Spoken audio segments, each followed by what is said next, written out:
Líderes, bienvenidos todos los que generan el cambio, todos los que están haciendo la transformación social hacia el futuro que deseamos, todos los que están poniendo su esfuerzo para construir una sociedad diferente, bienvenidos. Y a los demás que nos escuchan, pues los motivo a que nos apoyen en estas actividades de desarrollo. Vamos a estar viendo ahorita lo que es la continuación respecto a la temática de los organigramas de las empresas, que lo podemos aplicar en el liderazgo para que tengamos un trabajo estructurado y eficiente.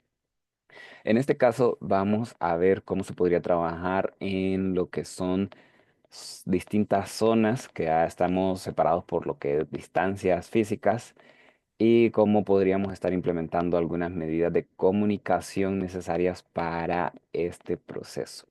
Entonces, en general, estaríamos viendo lo que es el organigrama de, en base a geografía. Este organigrama lo que logra, más que todo, es entender cómo se interrelacionan todos los componentes de la misma empresa que están separados. Esto siempre lleva a un nivel jerárquico, siempre lleva lo que es una lógica de trabajo, solamente que la estructura ya no es como simplemente la organización, como los puestos. Por ejemplo, en un organigrama por funciones estarían los puestos interrelacionados. En un organigrama por departamentalización o por producto estarían organizados por producto. En este caso, la organización es por una zona geográfica, entonces le llaman organigrama geográfico. Aunque pueda ser el mismo sistema de los otros organigramas, determina mucho lo que es sistemas de provisión, sistemas de producción, porque está enfocado específicamente en las situaciones de un sector en particular, de un lugar físico en particular. Por ejemplo, en la planta A se acabó el producto, mando lo que es aprovisionamiento a esa planta. A diferencia de haber dicho, el sistema de producción está desabastecido. Ya tengo 10 sistemas de producción en distintas regiones. ¿Cómo sé a cuál tiene que ser? Entonces, el organigrama nos permite la, el control de sucursales. Bueno, entonces, el día de hoy lo que vamos a, sobre todo, conversar es el organigrama por geografía. Ya habíamos visto cómo pueden aplicar para distintas empresas, vimos el organigrama vertical, el horizontal, este por asignación de distintas tareas, el circular, y vamos a ver ahora vimos el matricial y vamos a ver el geográfico. Entonces, esto más que todo lo que nos permite es adaptarnos con un enfoque personalizado en la región. Entonces, vaya, por ejemplo, una región tiene hábitos de consumo diferente, de consumo alimenticio, entonces el producto puede tener una modificación para que sea apto para ese mercado. Uno muy ilustrativo es el chile, por ejemplo. En México se consume bastante el chile para muchos de los productos, hasta los confites tienen chile. Entonces, si de México sale un producto para otro lugar, su receta tendría chile, pero tal vez en otros lugares no toda la población acostumbra a comer chile y entonces el producto podría no ser tan aceptado. Entonces lo ponen como un extra que se puede agregar o no. Y lo mismo, un mercado exterior que quiera incorporarse en esa zona tiene que agregar combinaciones que le permitan que pueda añadirse chile. Entonces, eso nos permite entender que las zonas tienen su propia particularidad y por lo mismo la organización tiene que tener esa adaptación local.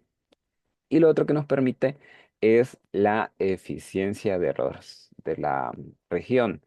Es decir, vamos a poder administrar cómo estarían las cadenas de suministro, cómo estarían lo que son las comunicaciones, cómo estarían el mercado que va a abarcar, las rutas de transporte, demás cosas que nos van a ayudar mucho en este tipo de organigrama.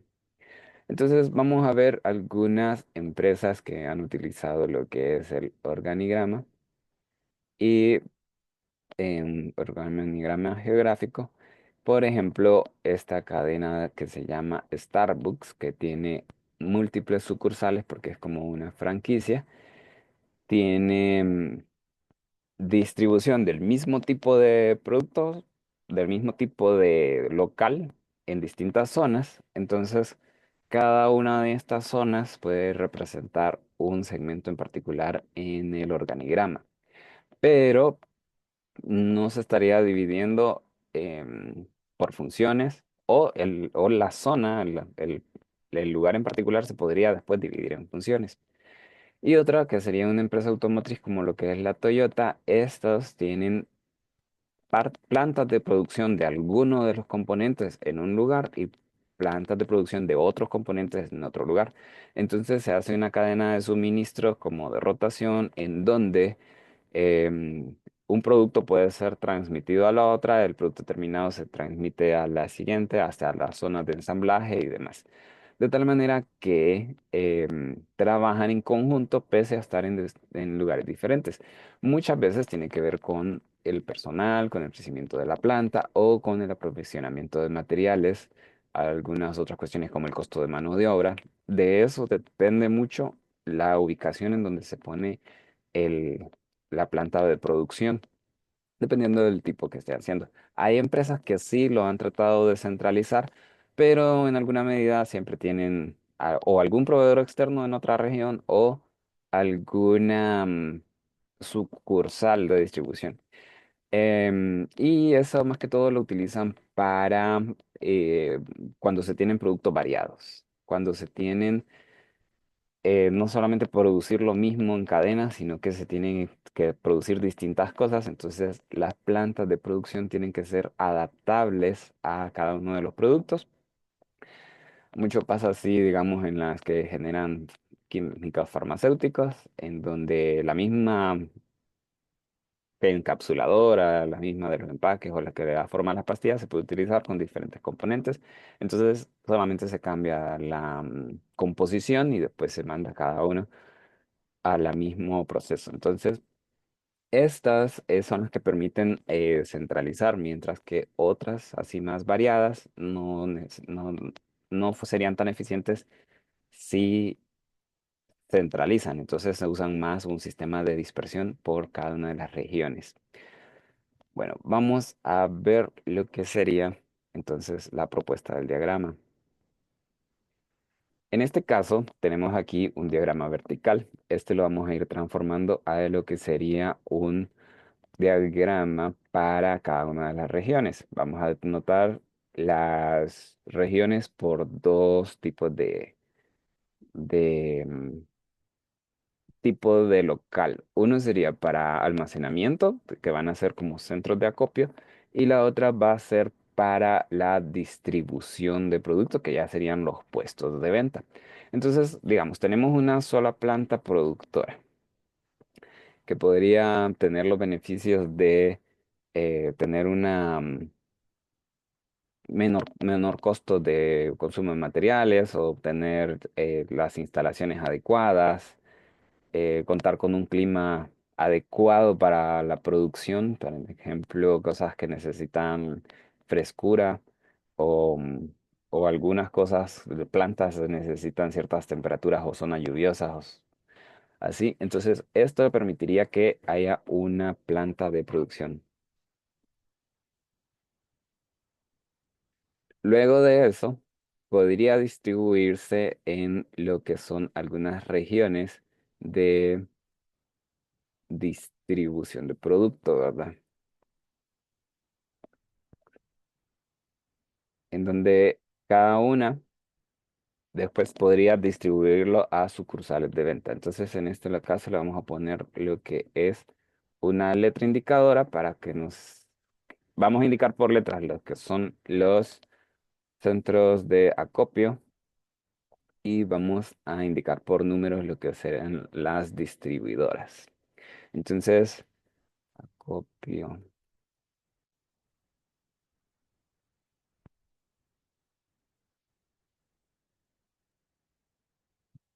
vamos a poner aquí directamente acopio B sin poner la letra antes.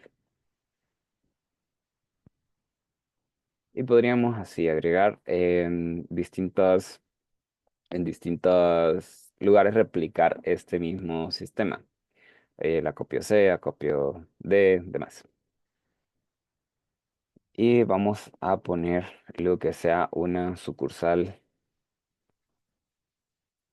de venta minorista.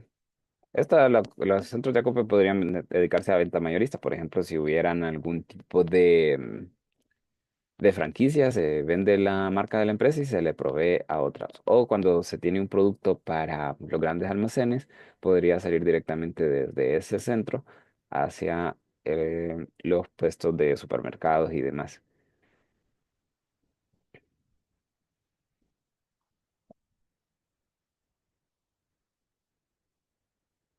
Voy a poner A1 y en otro le vamos a poner em, A2, pero lo debemos de vincular a su siguiente actividades, a su siguiente nivel jerárquico de las otras dependencias que tenga este sucursal A, A2. A1 porque ya está escrito A2, solamente van a quedar invertidas. La voy a mover para que quede más acomodado visualmente.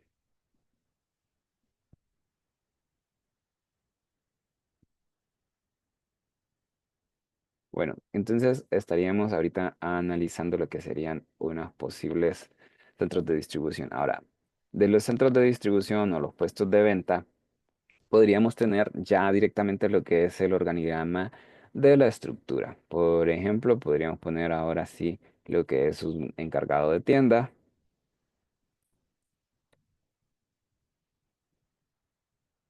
o algún tipo de gerencia del local de la tienda en particular o similares.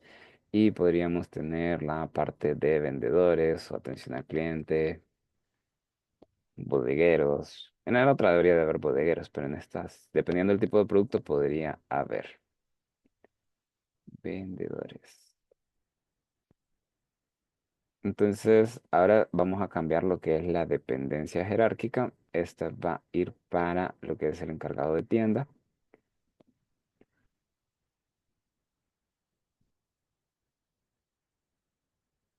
Y así podría quedar lo que es este tipo. Entonces, en cada una podría agregar ese mismo esquema y ya no están interrelacionados entre ellos en cada una de los encargados, solo está relacionado con su propia tienda.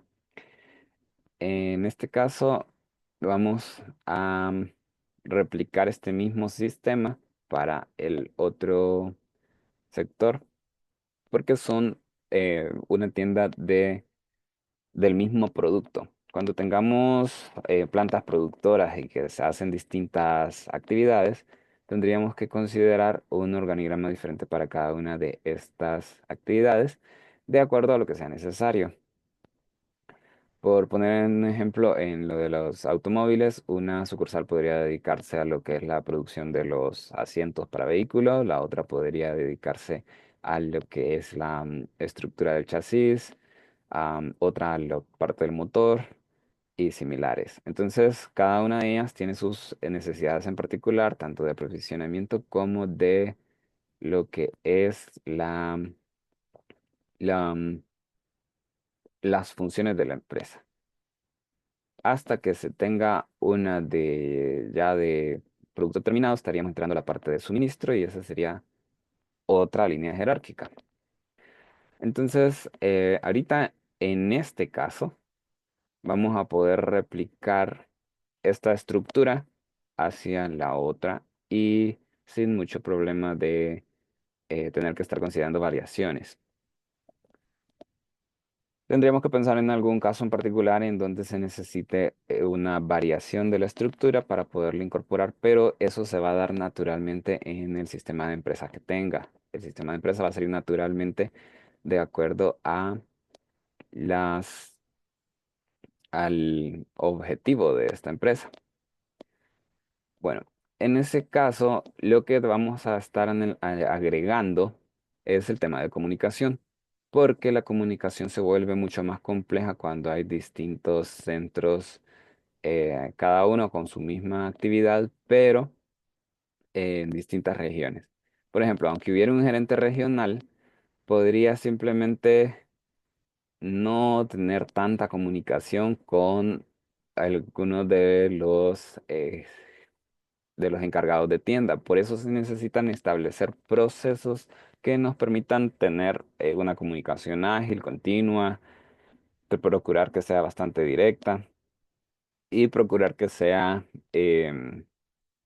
efectiva, ¿verdad? Entonces, vamos a poner aquí el B y aquí B2. Eso lo vamos a denotar para hacer la diferenciación de los sectores, ¿verdad?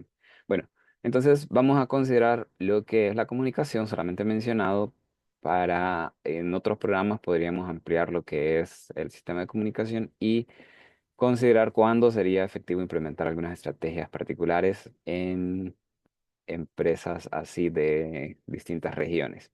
Ahorita entonces comentando nada más sería que primero sí se debe de seguir una comunicación en base a estas líneas jerárquicas, porque se necesita mantener lo que es el orden y porque hay dependencias. Como hay dependencias del aprovisionamiento, las necesidades de una va a ser específicamente con su centro de aprovisionamiento y estas específicamente con la producción de la planta.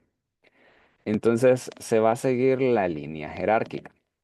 Pero todo lo que es supervisores tienen que tener un rango de acción bastante general, podríamos mencionarlo. Vamos a agregar aquí una supervisión, por ejemplo, donde estaríamos hablando que se encargaría de todas las tiendas. Esto también podría ser un encargado regional. Solamente que, en mi opinión, los encargados regionales podrían simplemente no tener una efectividad igual que el encargado específicamente de la tienda y al estar disperso en muchas actividades podría simplemente no generar la efectividad que lograría uno presencial.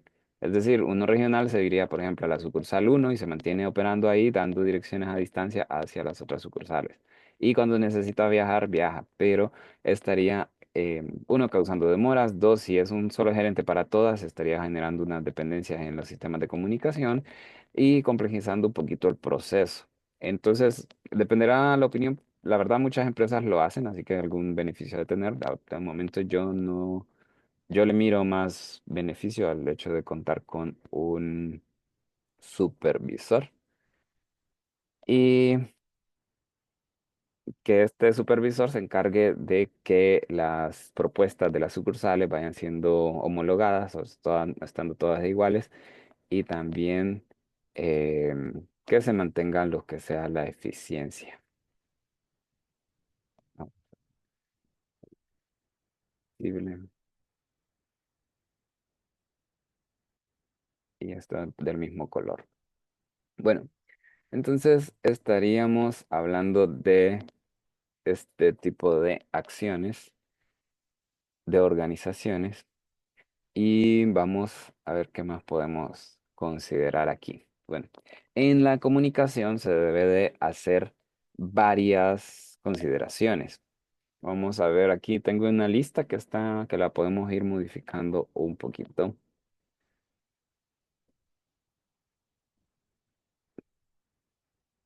donde lo que vamos a estar viendo es cómo podrían considerarse. Primero, necesitamos lo que son los canales de comunicación eficientes, ¿verdad?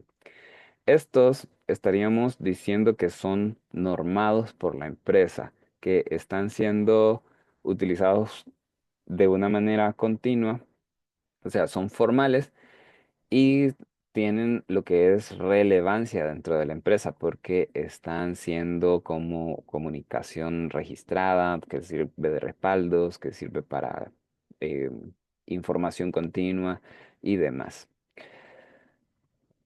Vamos a considerar que es importante poder hacer lo que son reuniones constantes.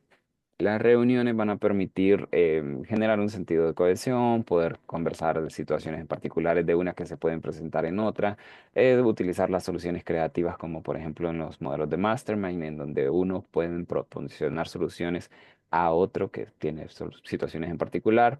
em, y generar estrategias de marketing, análisis de mercado, considerar variaciones y demás. Por eso es necesario siempre mantener lo que es las comunicaciones entre las distintas regiones. Esto estaría de más, pero sí es importante. La mensajería instantánea ayuda a que sea más rápida, pero es indiferente de que sean sucursales. Entonces, necesitamos mantener lo que sea, lo que es líneas de comunicación y el medio pueden ser variados.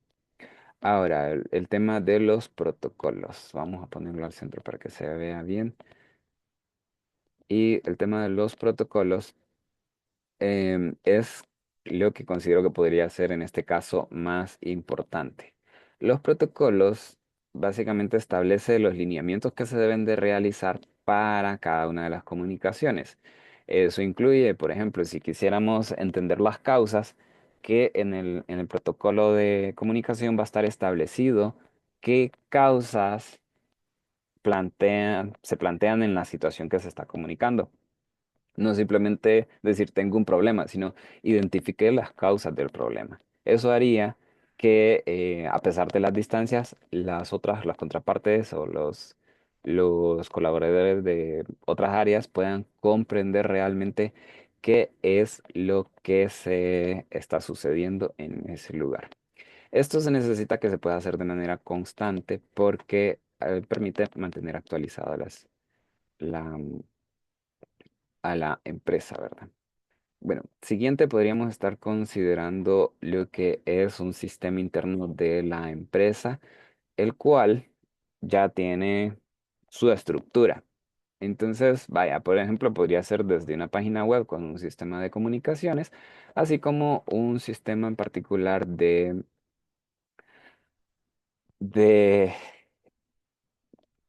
análisis de datos, como de registro de pedidos, podrían ser unas em, bases de estadísticas del aprovisionamiento y demás, que va a permitir que dentro de la empresa pueda tener el manejo de datos más efectivos.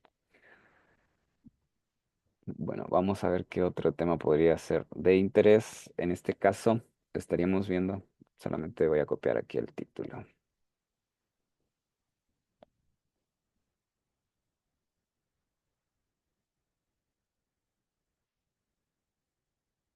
Bueno, entonces otro de los esquemas que podríamos tener en mente va a ser lo que es, aquí ya está la intranet corporativa, este lo vamos a eliminar porque está repetido.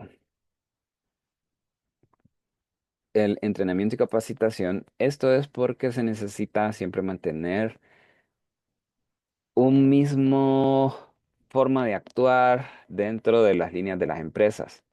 Y la cultura normalmente se transmite por el ejemplo o por cómo se están realizando las actividades, se copian de unos a otros, pero en el momento en que hay una separación física, estas partes de lo que es aprender la cultura empresarial se debe hacer en base a alineamientos y también visitas donde se está haciendo el esfuerzo específico para tener cultura empresarial. Entonces, eso nos permite, bueno, nos hace necesitar lo que es una capacitación continua dentro de lo que ejerce la empresa. Entonces, esto es, digamos, la base. O sea, ya una empresa en particular tendríamos que analizarla y ver qué es lo que se debe de recibir de capacitación.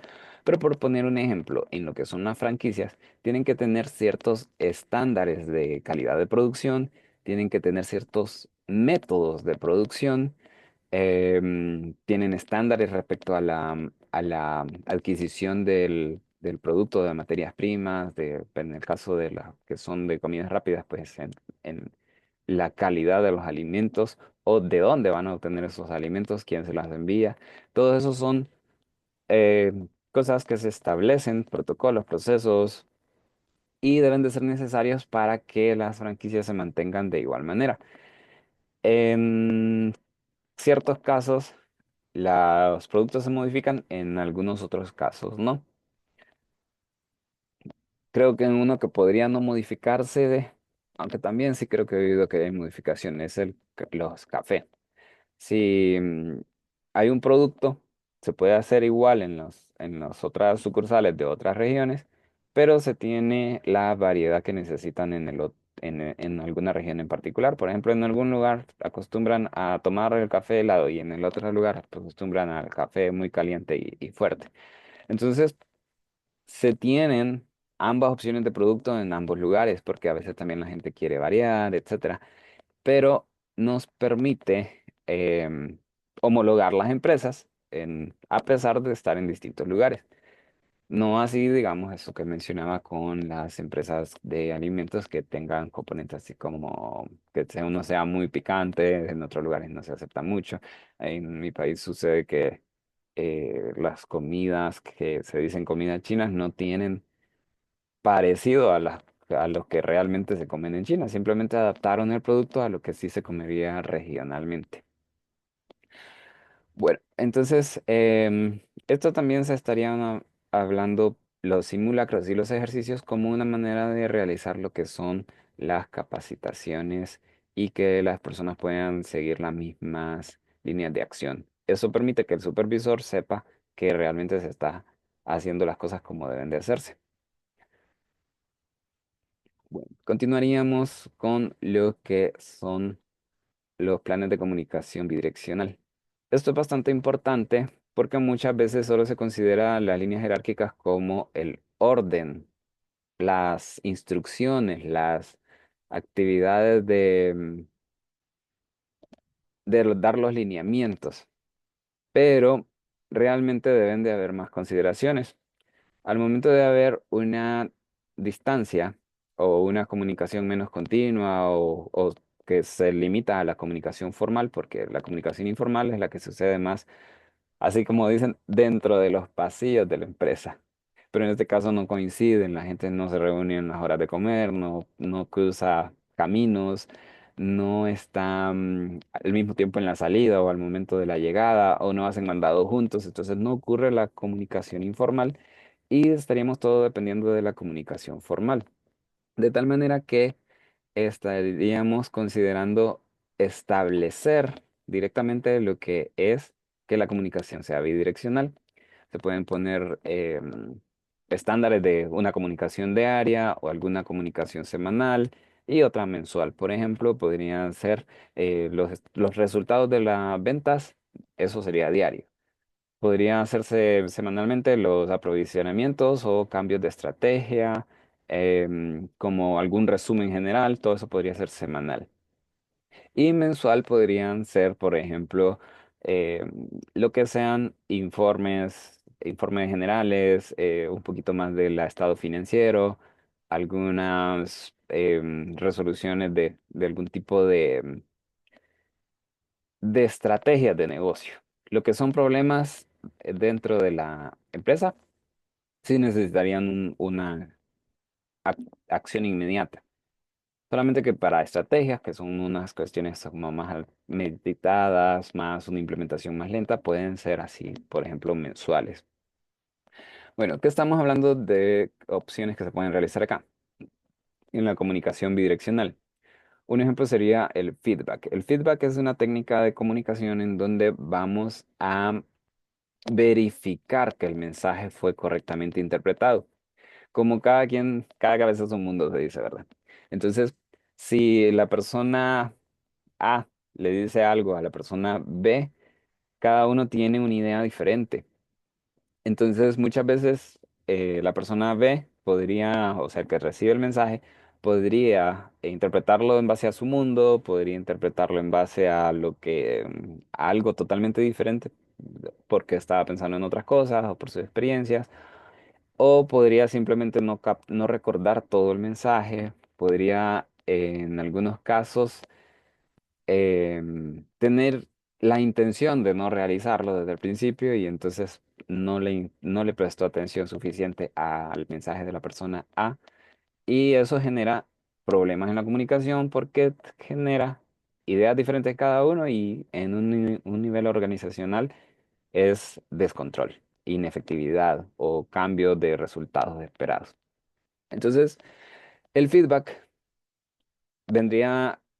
sería una costumbre, una práctica en donde se le consulta a la persona que escuchó el mensaje que lo repita. Generalmente, casi siempre, lo repiten de manera diferente, resumido, con partes faltantes, partes agregadas. A veces simplemente no pueden darse a entender lo que quisieron expresar porque simplemente no lo entendieron o porque no tienen las palabras correctas para poderse expresar.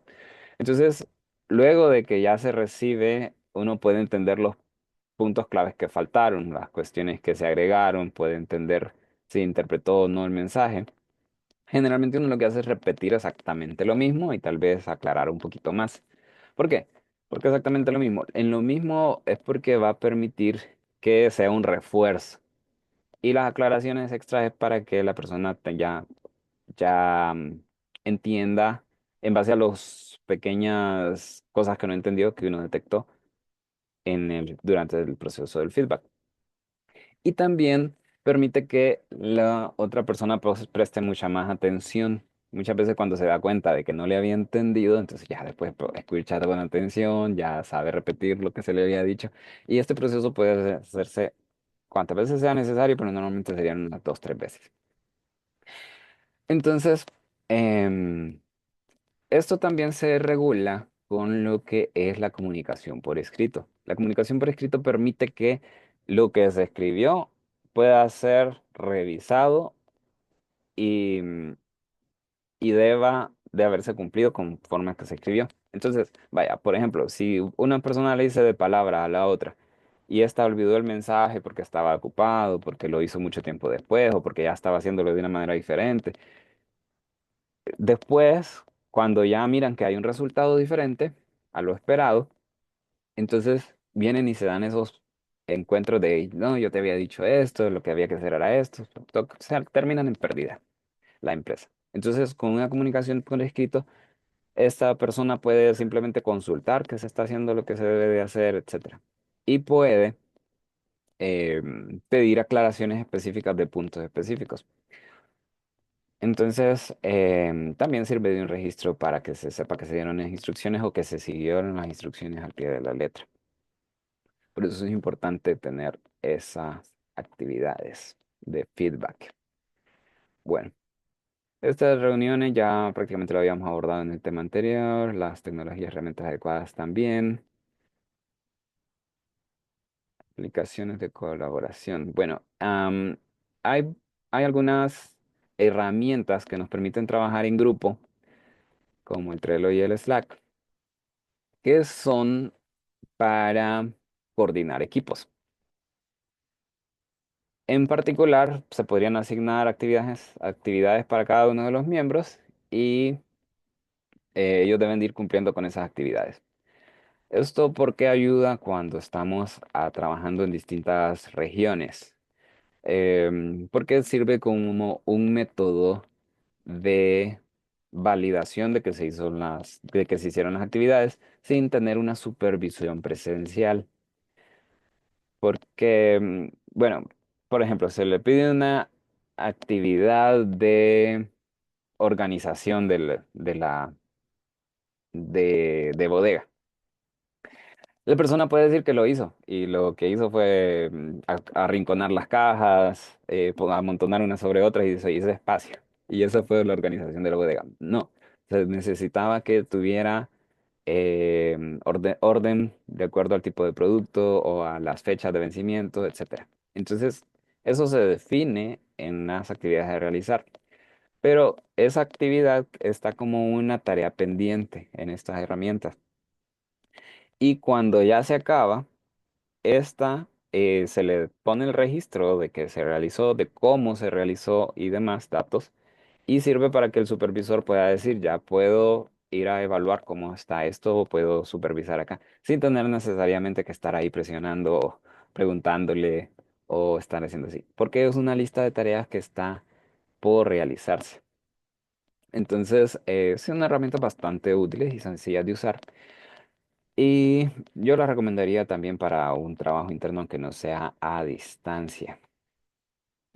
Bueno, y por último, estaríamos considerando cómo poder hacer la implementación de estrategias. En estos casos, estaríamos viendo lo que es la evaluación desde el inicio para que todas las cosas vayan con el mismo control, con la misma, que estén bien orientadas desde el principio. Entonces, em, permite más que todo que, que se prevean los sistemas que se van a necesitar y cuando ya define ese sistema, se empieza a implementar y se ve que se necesita agregar, ¿verdad? Pero nos permite que hagamos un sistema de comunicación eficiente. Si nosotros no lo ponemos en práctica, una evaluación inicial, simplemente nos vamos a ir encontrando con los problemas a medida ya se están complicando las situaciones. Por ejemplo, no teníamos establecido lo que era la comunicación diaria, sino que establecido una comunicación semanal. Entonces, hay cosas que se necesitaban resolver para el día siguiente y se tiene que salir de los protocolos de comunicación para poder solventar eso. No digo que la persona se va a quedar quieta, aunque sí hay muchos que lo hacen, y decir, no, tengo que respetar que era una semana porque los tiempos del jefe y demás. No, sino que dice, si es una persona proactiva, ¿verdad? Va a decir, yo tengo que comunicar y pedir solución para esto, su asesoría o establecer qué protocolo voy a seguir y necesito romper con la comunicación semanal para resolverlo para 1 o 2 días por tarde. Entonces, si nosotros no hicimos una evaluación de posibles situaciones, vamos a ir cayendo en lo que sean problemas. Muchas veces ayuda lo que es conocer las experiencias de otras empresas, poder definir lo que sean casos particulares que se presentan también en otras empresas y de esta manera solventarlos desde antes de que sucedan los problemas. El desarrollo del plan de comunicación básicamente está incluido en todo lo que estamos conversando. La capacitación ya se había mencionado. Y el monitoreo y ajustes fue básicamente esto mismo que estaba conversando en la evaluación inicial, solamente que hacerlo desde el inicio permite prever muchos errores y el ajuste permite ir con una mejora constante.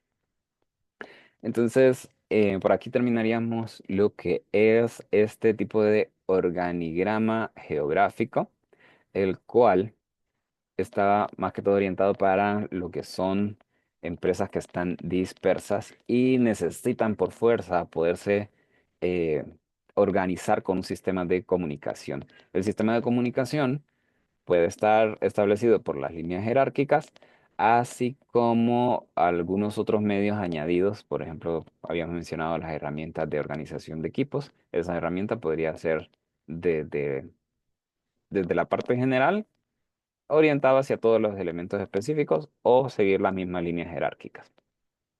Y se debe de tener los protocolos, las capacitaciones, las metodologías, los formatos y demás cosas necesarias para que esta comunicación sea efectiva.